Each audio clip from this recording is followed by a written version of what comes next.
Many Dukakis were raped and murdered.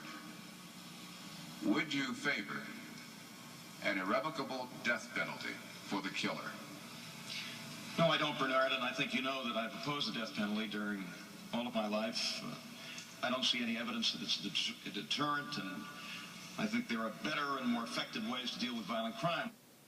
Let's talk about that night with Fox News contributor Susan Estrich, a professor of law and political science at USC, who was Michael Dukakis' campaign manager. Susan, were you expecting that answer?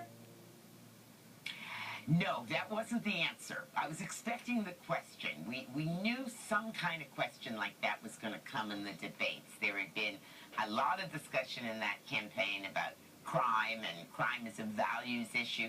And there'd also been a lot of criticism that Dukakis was, too cold, too cool, not human enough. So with the help of our campaign chairman, who happened to be the governor of Arkansas, Bill Clinton, we had rehearsed many times, what was supposed to be the answer.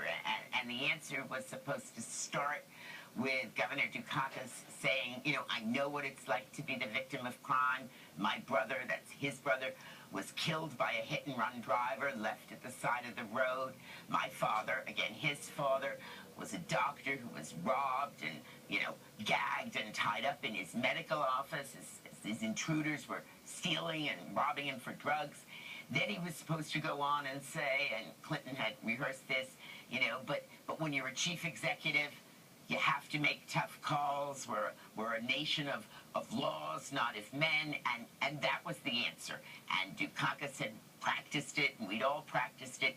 The problem was, when the question came, he didn't see that was what we used to call the passion question.